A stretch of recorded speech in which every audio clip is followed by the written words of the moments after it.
Blog Talk Radio.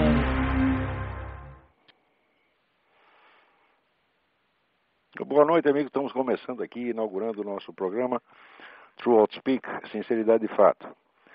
Tem várias chamadas aqui esperando, mas eu vou pedir que esperem mais um pouco.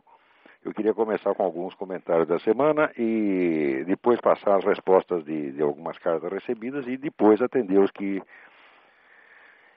estão na linha. Então queria começar lendo para vocês o editorial que eu acabei de passar para o Diário do Comércio, que se chama Lembretes Indesejados.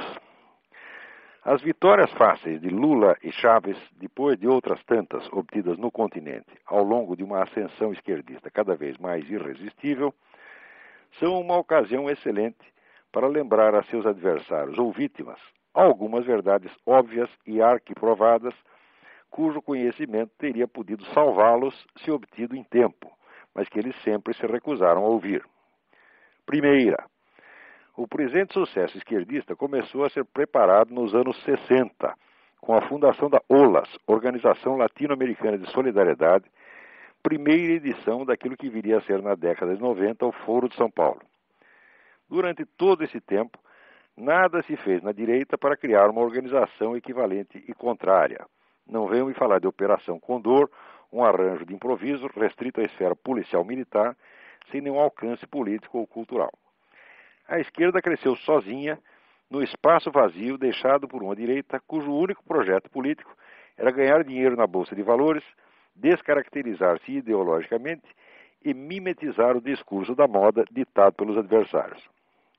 Segunda, em parte pela falsa sensação de tranquilidade propiciada pelas ditaduras militares, em parte pelo seu próprio economicismo contumaz e sua decorrente indigência intelectual, a direita entregou aos adversários o domínio das instituições culturais e de ensino, justamente na época em que a influência das ideias de Antônio Gramsci recomendava aos esquerdistas a conquista prioritária desses espaços. A progressiva ocupação de espaços correspondeu à ampliação das áreas de interesse intelectual da esquerda e concomitante retração na direita. Já na década de 80, o pensamento esquerdista mostrava presença em todas as esferas do debate público, educação, moral, psicologia, letras e artes, etc., enquanto a direita se limitava cada vez mais a temas econômicos e ao puro argumento da eficácia, propositadamente amputado de toda justificação moral ou religiosa. Terceira, a autocastração intelectual da direita latino-americana, frequentemente legitimada em nome de um pragmatismo apolítico muito do agrado das classes empresariais, recebeu um tremendo incentivo do Concílio Vaticano II, que abriu as portas para o diálogo com os marxistas enquanto reprimia e marginalizava todo o pensamento católico conservador que acabou por se recolher às catacumbas. Nas esferas direitistas, intoxicadas de weberianismo prêt-à-porter, essa tragédia chegou a ser celebrada como sinal auspicioso de um grande progresso para a democracia capitalista, travada, segundo tagarelas liberais, pela moral católica. Foi assim que, dominando o pensamento religioso do continente, a esquerda se investiu do papel sacerdotal e profético de guardiã da ética e da moralidade, deixando aos adversários apenas o espaço do puro discurso pragmático que os tornava ainda mais suspeitos aos olhos da multidão. Quarta, a esquerda latino-americana tem um projeto histórico civilizacional abrangente, ao qual corresponde uma estratégia integrada e de longo prazo, com esquemas de ação permanente em todos os setores da vida social, cultural e política. Contra isso, a direita não tem oferecido senão uma resistência. Blog Talk Radio. Parece que houve uma interrupção, saímos do ar por uns minutos, mas voltamos agora.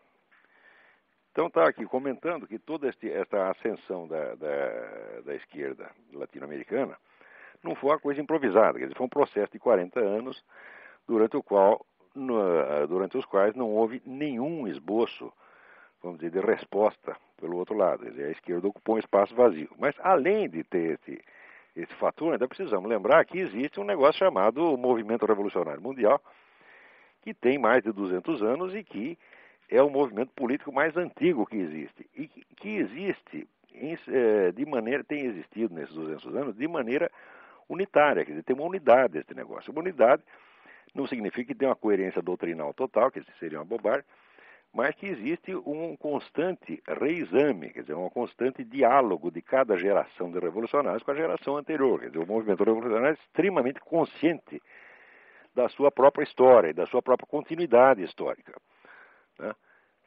Então, vamos ver, temos aqui uma ligação, vamos ver quem é. Alô? Olá, Fábio. Opa! Tudo bom? Tudo bem? Então você já Tudo está no bem. ar. Se você tem algo a Já estou no perguntar, ar. pergunte. Não, pode ir falando de mais pra frente a gente faz uma... Perfeito. Se houver qualquer dúvida, deixa eu ver se tem mais alguém no ar aqui, já pomos também. Se houver qualquer dúvida, vocês me interrompem. Então, o que eu estava dizendo é que o movimento revolucionário mundial é um fenômeno unitário, contínuo, de mais de 200 anos, e que, graças ao contínuo diálogo de cada geração de revolucionários com a anterior, isso forma uma unidade, quer dizer, uma consciência histórica que se prolonga no tempo. Não existe nada de parecido a isso aí na esfera da direita ou do conservadorismo. O que você tem são reações esporádicas, é certo? Pontuais que pipocam aqui ou ali, sem nenhuma conexão entre si, e se desconhecendo, às vezes, completamente umas às outras.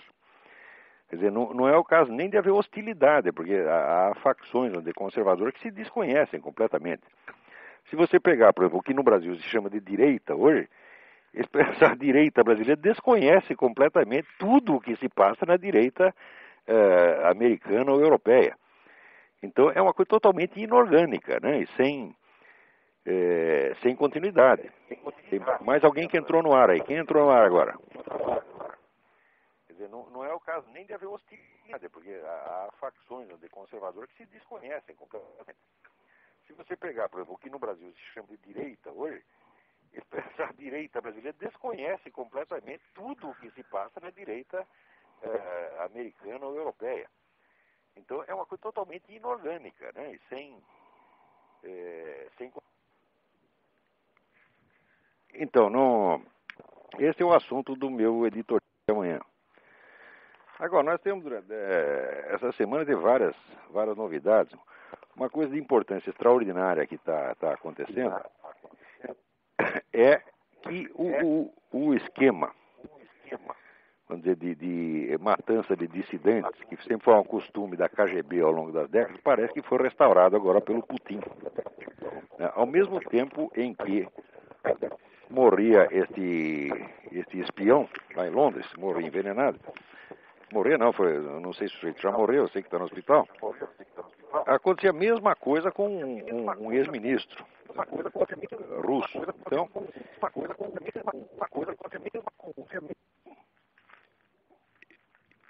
isso aí mostra que o esquema de controle da oposição no exterior, que foi uma característica, vamos dizer, do comunismo ao longo desse tempo todo, está em pleno funcionamento agora.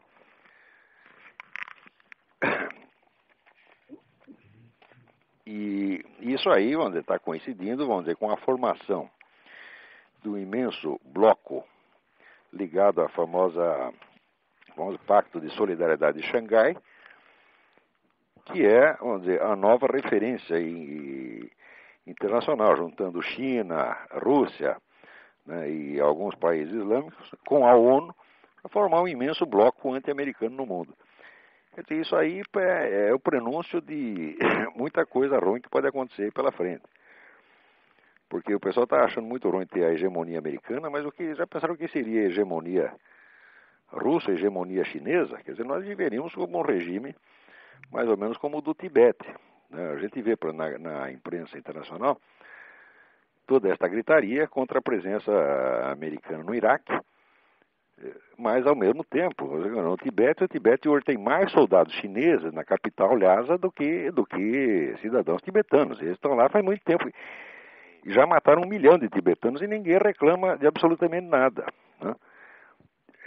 Então, quando você nota que as coisas são assim na mídia internacional, você começa a estranhar um pouco, porque para a esquerda latino-americana, por exemplo, toda a mídia internacional representa o poder do capitalismo. Mas quando você vê todo este imenso aparato midiático internacional, é uma máquina de propaganda anti-americana que funciona ininterruptamente.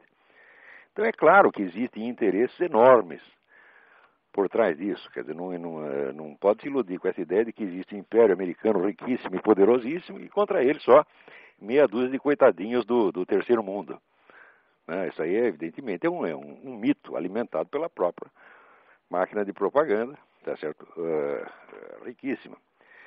Quando você vê a situação aqui nos Estados Unidos, onde toda a grande mídia é uniformemente anti-americana, não é anti-Bush, presta atenção, é anti-americano. Qualquer coisa que envolva o interesse americano, New York Times está contra, CNN está contra, Washington Post está contra. Então, a imagem que se tem disso aí na América Latina, a imagem é exatamente invertida, porque aí pensa que a grande mídia americana é o órgão do imperialismo. Aqui é o contrário.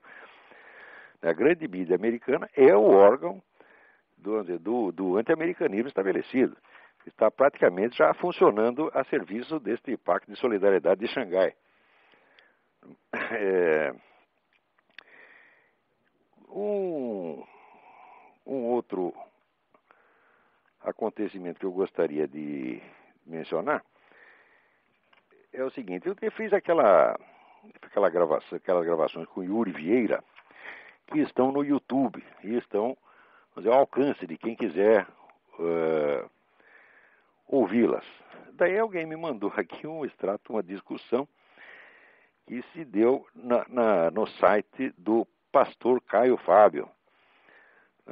Então, tá um sujeito lá dizendo: olha, eu ouvi lá as coisas que o Olavo falou sobre religião, Jesus Cristo, está muito bom, realmente bom. Daí o outro responde assim: não ouvi não, mas tratando do Olavo de Carvalho, nem tenho vontade de ouvir. O sujeito é um católico reacionário anticomunista. Dizer que anticomunista para ele é xingamento, né? Acho que ele é simpatizante da TFP. Eu nunca fui simpatizante da TFP, embora tenha defendido essa organização quando ela sofreu aí perseguições e injustiças. Mas o interessante é que uma das razões que o sujeito dá para não querer me ouvir, ele disse, ele é o tipo do sujeito que acha que o George Bush é liberal demais. Liberal no sentido liberal, esquerdista, né? Muito bem, nessa mesma gravação com o Yuri, eu estava comentando que no Brasil as pessoas hoje raciocinam exclusivamente por meio de palavras que estão imantadas de emoções. O sujeito ouve a palavra e já associa uma emoção àquela palavra sem passar pela representação da realidade correspondente e cria, portanto, uma reação direta do teor emocional que ele julga estar associado àquela palavra. Eu estava dizendo exatamente isso na gravação e na gravação com o Yuri, e veio esta conversa aí no site do Caio Fábio provar exatamente o que eu estava dizendo. Por quê? Quando o indivíduo diz, ele é o tipo de sujeito que acha que o George Bush é liberal demais, o que ele está querendo dizer é que, no meu entender, é que eu acho o Bush liberal demais porque eu gostaria que ele fosse mais conservador. Então seria, vamos dizer, a expressão da minha emoção, né, em face do George Bush, minha reação de gosto ou desgosto perante o George Bush. Então ele seria liberal demais em relação a mim. Claro, mas isso é o tipo de raciocínio brasileiro inteiramente subjetivista. Quando o sujeito que me ouvir ou me ler assim nunca vai entender o que eu estou dizendo. Por quê? Quando a gente diz que o George Bush está à esquerda dos conservadores, isso eu estou procurando ali uma relação estritamente objetiva. Quer dizer, eu estou repetindo o que os conservadores aqui dizem. Quer dizer, ele está, vamos dizer, à esquerda dos conservadores, segundo o ponto de vista dos próprios conservadores. Não é porque eu acho que ele deveria estar aqui ou estar acolá. Quer dizer, eu acho inclusive ridícula essa história de comentarista político brasileiro que sempre julga os políticos internacionais como se eles lessem as suas colunas, né? Eu duvido muito que o George Bush esteja muito preocupado com a minha opinião, se eu acho que ele deveria ir mais para a esquerda, mais para a direita. Então eu nunca escrevo nesta base, quer dizer, não é eu que sinto que o George Bush está para a direita, está para a esquerda, né? Eu estou tentando dar ali uma referência objetiva. Mas me parece que o estudo objetivo da sociedade e da política é uma coisa que no Brasil se tornou quase impensável. As pessoas não sabem o que é isso, mas elas não conseguem imaginar do que se